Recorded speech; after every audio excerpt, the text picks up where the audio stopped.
Good afternoon everybody. Today we are going to learn our English workshop. So students, open your page book number 78. सगळ्यांनी page number 78 काढायचं. English workshop बघायचं आपल्याला. पहिला प्रश्न आहे बघा. Write the importance of the year given below with refer to the world heritage sites. Year 1959. लिहा त्या ठिकाणी उत्तर. UNESCO was launch in this year.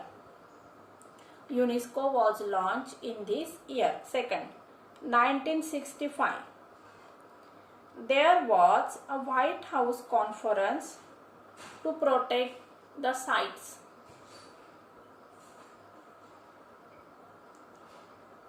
Tisra, 1968.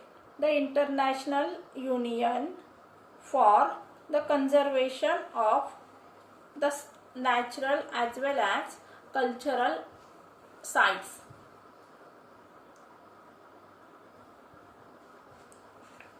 बघा परत एकदा सांगते. In 1968 the international union for the conservation of the historical as well as natural sites. पुढचं 1972. लिहा. Natural heritage was developed by UNESCO. Natural heritage was developed by UNESCO. पुढचं लिहा. 2009. There were 890 World Heritage Sites located across 148 countries. परत एकदा सांगते. There were 890 World Heritage Sites located across 148 countries. Second, name the following. बघा विद्यार्थ्यांनो, अशा प्रकारचे प्रश्न तुमच्या प्रश्नपत्रिकेमध्ये तुम्हाला विचारलेले असतात. कंप्लीट द सेंटेन्सेस म्हणून.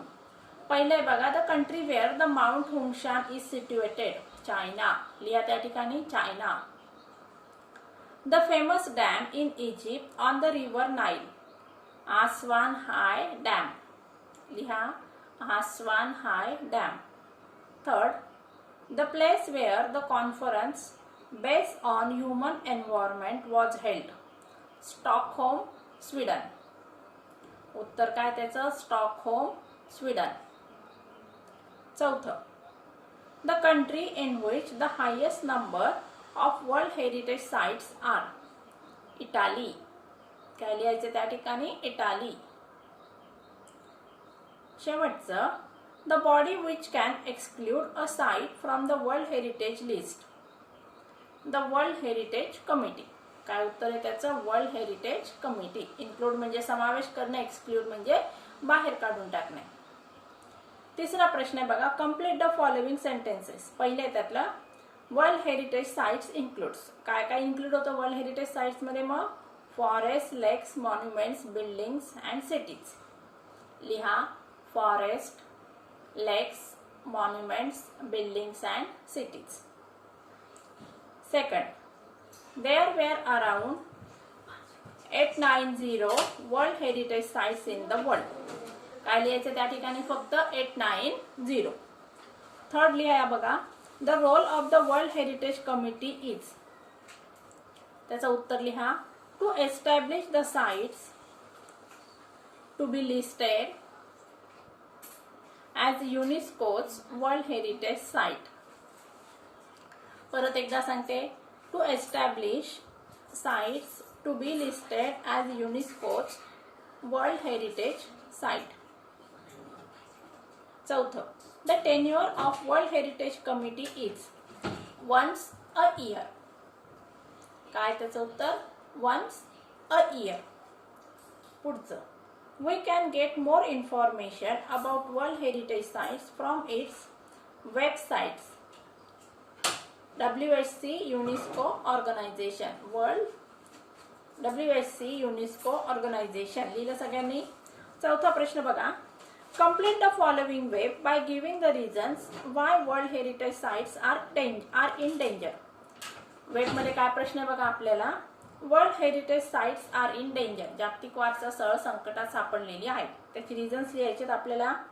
पहिलं लिहा. Earthquakes, poaching, earthquakes, poaching. Third लिहा अनकंट्रोल्ड अर्बनायझेशन. पुढचं लिहा हेवी टुरिस्ट ट्रॅफिक. पुढचं लिहा air pollution. Next acid rain. Next लिहा एन्व्हायरमेंटल डिग्रेडेशन. आणि वॉर आपल्याला दिलेलंच आहे. परत एकदा सांगते, वॉर दिलेलं आहे बघा. पोचिंग लिहा. सेकंड लिहा अर्थक्वेक्स. थर्ड लिहा अनकंट्रोल अर्बनायझेशन. चौथं लिहा हेवी टुरिस्ट ट्रॅफिक. पाचवं लिहा एअर पोल्युशन. सहावं लिहा ॲसिड रेन. सातवं लिहा एन्व्हायरमेंटल डिग्रेडेशन. पाचवा प्रश्न आहे बघा, answer in your own words. What are the duties towards preservation of any historical sites. म्हणजे हिस्टॉरिकल साइट जतन करण्यासाठी आपण काय केलं पाहिजे किंवा आपले काय कर्तव्य आहेत. लिहा मग. We want to preserve the historical sites. We have to be. हे बघा या ठिकाणी हा प्रश्न तुमचा पर्सनल रिस्पॉन्सच्या प्रश्नांमध्ये मोडतो. याचं उत्तर लिहा. आपण काय काय केलं पाहिजे. We do not make dust or waste around the historical sites. Also, we have to take care of those sites.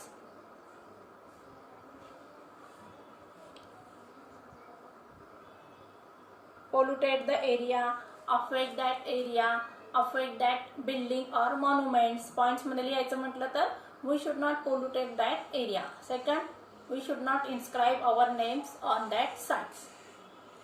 B. Why should we preserve the World Heritage Sites?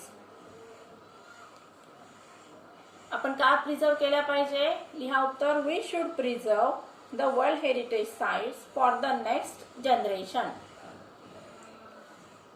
The history of those sites should come to know our next generation. Last one. What is the role of World Heritage Sites in promoting tourism in any country? आता tourism म्हणजे काय बघा. या ठिकाणी बघा विद्यार्थ्यांनो, tourism म्हणजे एखादी साईट बघण्यासाठी देश विदेशातून लोक त्या ठिकाणी येत असतात.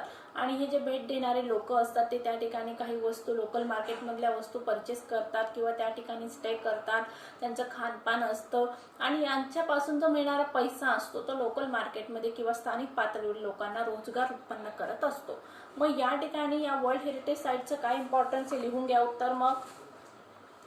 World heritage sites are the symbol of our glorious past as well as our history. People around the world are eager to know the history and the beauty of those sites. परत एकदा सांगते, World Heritage Sites are the symbol of our glorious past as well as history. People around the world are eager to know the history as also the beauty of those sites. पुढचा प्रश्न आहे बघा. Read the following duties towards preservation of any historical sites and make the sentences about each of our duties. मग यांची वाक्य बनवायची तर आपल्याला खाली काय वाक्य दिलेली आहेत, छोटे छोटे शब्द दिले, त्याच्यापासून आपल्याला सेंटेन्सेस बनवायचे आहेत. It is for your homework. सातवा प्रश्न आहे बघा. Complete the following flowchart by choosing from the options given below to show how any sites of any country can become a World Heritage Sites. लिहा. पहिले दिले बघा यांनी टेक अँड इन्व्हेंटरी. 3 ला आता या ठिकाणी दुसऱ्याला काय लिहायचे. 3 नंबरचा option inclusion of the name of the sites for the nomination in a tentative list after and inventory in the country of the state. आता 3 नंबरला 1 नंबरचा ऑप्शन लिहायचा आहे. लिहा. 1 नंबरमध्ये काय आहे. Inclusion of the name of the sites from the tentative list to the nomination file. आता 4 नंबरला लिहायचं आहे. 5 number a review of the file included by the advisory bodies. आणि शेवटी लिहायचं आहे 4 नंबरचं decision of the world heritage committee after a review of the nominated files. परत एकदा उत्तर सांगते बघा, 3 1 5 4. कुठल्या क्रमाने लिहायचे? 3 1 5 4. आता 8वा प्रश्न आहे बघा, match the pairs to define the different roles of the world heritage sites. आता पहिले बघा, identify cultural and natural sites. त्याचं उत्तर आहे बघा बी. पहिल्याचं उत्तर काय आहे? B. Out of outstanding universal value across countries. दुसरे बघा, आयडेंटिफाय साइट्स ऑफ. त्याचं उत्तर आहे H. Special importance for everyone. तिसरं, identify the sites that represent. त्याचं उत्तर आहे G. Best examples of the world's cultural and natural heritage. चौथं, युनेस्को सिक्स टू. त्याचं उत्तर आहे एफ. Protect these sites. 6वं बघा, वर्ल्ड हेरिटेज साइट शुड. त्याचं उत्तर आहे C. Preserve outstanding sites and natural resources. 7वं बघा, world heritage sites serve as. त्याचं उत्तर आहे E. And assist for economic development and investment. 8वं, world heritage site should ensure. त्याचं उत्तर आहे A. Green local base stable and decent jobs. शेवटचं आहे 9वं, it should at large develop. त्याचं उत्तर आहे डी. टुरिझम. आता परत एकदा सगळे उत्तर सांगते बघा मी. पहिल्याचं उत्तर आहे बी. दुसऱ्याचं उत्तर आहे एच. तिसऱ्याचं उत्तर आहे जी. चौथ्याचं उत्तर आहे एफ. 5व्याचं उत्तर आहे आय. 6व्याचं उत्तर आहे सी. 7व्याचं उत्तर आहे ई. 8व्याचं उत्तर आहे ए. 9व्याचं उत्तर आहे डी. आता 9वा आणि 10वा हा प्रश्न तुमच्या होमवर्कसाठी आहे. आता 10वा जो प्रश्न आहे, 9वा प्रश्न तुम्ही इंटरनेटवरून सर्च करायचा आहे आणि 10वा जो आपण रायटिंग स्किल ज्यावेळेस घेणार आहोत त्यावेळेस हा प्रश्न आपला कव्हर होईल. आता बघा या ठिकाणी काय प्रश्न आहे, अल्फाबेटिकल ऑर्डर मध्ये लावायचा आहे.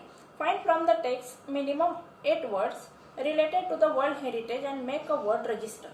वर्ड रजिस्टर म्हणजे काय बघा, वर्ल्ड हेरिटेज साइटशी रिलेटेड शब्द लिहायचे आहेत आणि ते शब्द लिहून झाल्यानंतर मग त्या ठिकाणी काय करायचं, त्यांना अल्फाबेटिकल ऑर्डर मध्ये लावायचं. अतिशय सोपा प्रश्न आहे हा, तुम्ही होमवर्कला करायचा आहे.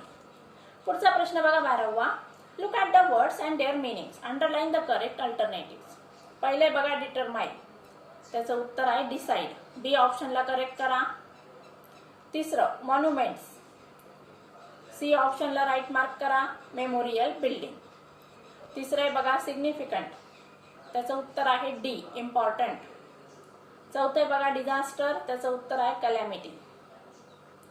सी. आता पुढचा प्रश्न आहे बघा विद्यार्थ्यांनो, rewrite the following sentences using not only but also as well as in the 2 separate sentences. म्हणजे आपल्याला काय करायचं आहे, नॉट ओनली बट ऑल्सोचा या फ्रेजचा वापर करायचा आणि त्याचबरोबर ॲज वेल ॲज याचा वापर करायचा आहे. आता एक वाक्य बघा या ठिकाणी कसं करायचं मी समजावून सांगते. UNESCO and the international council on the monuments initiated. आता नॉट ओनली बट ऑल्सो आणि ॲज वेल ॲज हे याचा वापर कसा करायचा यासाठी आपण स्वतंत्र व्हिडिओ लेक्चर घेणार आहोत. त्या व्हिडिओ लेक्चर्समध्ये मी तुम्हाला या दोघांचा वापर कसा करायचा ते सांगेल. आता या ठिकाणी मी फक्त तुम्हाला उत्तर सांगत आहे, ते तुम्ही लिहून घ्या. UNESCO and the international council on the monuments initiated a draft conventions to create an international organization responsible for protecting cultural heritage. बघा, not only UNESCO but also the international council. उत्तर काय आलं बघा, not only UNESCO but also international council आणि उरलेला part जशाला तसा लिहून टाकायचं आहे. आता पुढे बघा as well as. UNESCO as well as international council, उरलेला पार्ट जशाला तसं लिहायचं. दुसरं आहे बघा, the states parties are responsible for identifying and nominating new sites. मग याचं उत्तर कसं येईल बघा, the states parties are responsible for not only identifying but also nominating new sites. या ठिकाणी आयडेंटिफाईंग अँड नॉमिनेटिंग म्हणजे या ठिकाणी आपल्याला नॉट ओनली बट ऑल्सो कुठं वापरायचं आहे, जे दोन वेगवेगळे स्वतंत्र वाक्य आहेत ते दोन वेगवेगळे वाक्य जोडण्यासाठी नॉट ओनली बट ऑल्सो आणि ॲज वेल ॲज यांचा वापर केला जात असतो. लक्षात आलं असेल तुम्हाला. बघा उत्तर कसं आलं, the states parties are responsible for not only identifying but also nominating new sites. आता नंतर कसं ॲज वेल ॲज कसं वापरायचं आहे, the states parties are responsible for identifying as well as nominating new sites. तिसरं बघा, opera house in Austria and historic centre of Vienna in Austria are the cultural sites of the world heritage. उत्तर लिहा, not only opera house in Austria but also historic centre of Vienna in Austria are the cultural sites. बघा, opera हाऊसच्या अगोदर काय लिहायचं, not only opera in Austria and काढून टाकायचा, नंतरचा त्या ठिकाणी बट टाकायचं आणि लिहायचं बट ऑल्सो. आता ॲज वेल ॲजचा वापर कसा करायचा, अतिशय सोपा ॲज वेल ॲजचा वापर करणं.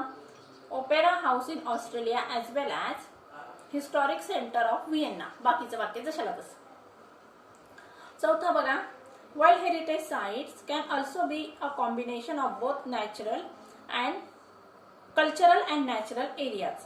मग उत्तर कसं येणार बघा, world heritage sites can also be a combination of not only cultural but also natural areas. या ठिकाणी अँडने दोन वेगवेगळे वाक्य जोडलेले आहे, तो अँड काढून टाकायचा आहे आणि त्याच्या कल्चरलच्या अगोदर नॉट ओनली लावायचं, अँड काढल्यानंतर बट ऑल्सो लावायचं आहे. आता ॲज वेल ॲज कुठं वापरायचं, मग world heritage sites can also be a combination of cultural as well as natural areas. शेवटचं, to protect the temples and artefacts UNESCO launch an international campaign. To protect not only the temples but also artefacts UNESCO launch an international campaign. लक्षात आलं, to protect not only the temples but also artifacts, UNESCO launch an international campaign. To protect the temples as well as artifacts, UNESCO launch an international campaign. शेवटचा प्रश्न आहे बघा विद्यार्थ्यांनो, rewrite the following sentences replacing as well as by no sooner than. आता या ठिकाणी आपल्याला as soon as काढून टाकायचं, ॲज वेल ॲज काढून टाकायचं आणि त्या ठिकाणी काय वापरायचं, नो सूनर दॅन. याचा पण एक व्हिडिओ मी तयार केलेला आहे, तुम्हाला मी तो फॉरवर्ड करणार आहे. मग या ठिकाणी फक्त कसं लिहायचं ते मी तुम्हाला सांगते. As soon as the bill is pass it will become an fact. No sooner, मग सुरुवातीला काय घ्यायचं, ॲज सून ॲज काढून टाकायचं, त्याच्या ठिकाणी काय घ्यायचं, नो सूनर. नो सूनर घेतल्यानंतर घ्यायचं वर, no sooner is the bill pass. नंतर काय करायचं आहे, दॅन वापरायचं आहे. नंतर काय करायचं, कॉमा द्यायचा, नंतर दॅन वापरायचं आणि बाकीचं वाक्य जशाला तसं लिहून टाकायचं. कसं झालं बघा, वाक्य या ठिकाणी वर्ब दिलेला आहे, त्याच्यामुळे वर्ब आपल्याला स्पेशली लिहिण्याची गरज नाहीये. कसं आहे बघा, no sooner is the bill pass, comma than it will become an act. Second बघा, as soon as the thief escape the family inform the police. आता इस्केप म्हणजे कुठला टेन्स आहे, सिंपल पास्ट टेन्स. मग या ठिकाणी आपल्याला डीड हे वर्ब वापरायचे आणि इस्केपचा डी काढून टाकायचा आहे. बघा मग कसं वाक्य होणार, no sooner did the thief escape. D काढून टाकायचा आहे. कसं होईल वाक्य, no sooner did the thief escape, comma than the family inform the police. Next part of the sentence मध्ये काहीही आपल्याला चेंजेस करायचे नाही आहे. फक्त सुरुवातीच्या पार्टमध्ये वाक्याच्या सुरुवातीला नो सूनर वापरायचं आहे, मेन वर्ब असेल तर ते वापरायचं आहे, त्यानंतर हेल्पिंग वर्ब वापरायचं आहे, सब्जेक्ट आणि हेल्पिंग वर्ब. पुढचं वाक्य बघा, as soon as you have finish you can submit your answer papers. बघा, ॲज सून ॲजच्या जागी काय वापरायचं, मग नो सूनर लिहा. मग नो सूनर, आता या ठिकाणी वर्ब काय आहे, हॅव. लिहा मग, no sooner have you finish.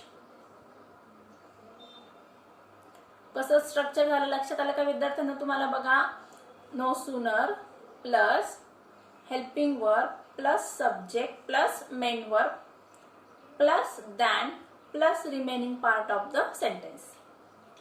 Structure लक्षात आलं का? बघा, no sooner plus helping verb plus subject plus remaining part plus than plus remaining part of the sentence.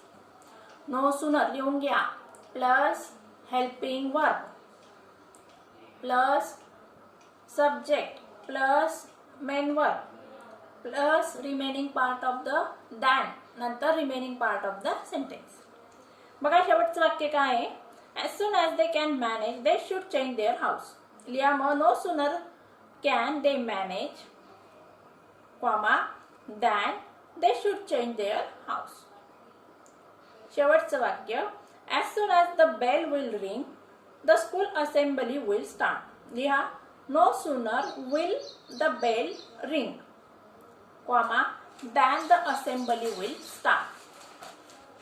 अशा प्रकारे विद्यार्थ्यांनो आज आपण आपले इंग्लिश वर्कशॉप या ठिकाणी कंप्लीट केलेला आहे. या ठिकाणी तुम्हाला इंग्लिश वर्कशॉप व्यवस्थितरित्या समजलं असेल. विद्यार्थ्यांनो आता तुम्ही काय करायचं आहे, इथे जे काही उत्तरं तुम्हाला सांगितलेली आहे ती उत्तरं तुम्ही वहीमध्ये लिहून ठेवायची आणि त्याचबरोबर मी तुम्हाला समरी रायटिंगचा जो प्रश्न सांगितलेला आहे तो प्रत्येक लेसन झाल्यानंतर किंवा पोयम झाल्यानंतर तुम्ही तुमच्या वहीमध्ये लिहायचं आहे. So friends, take care and good bye.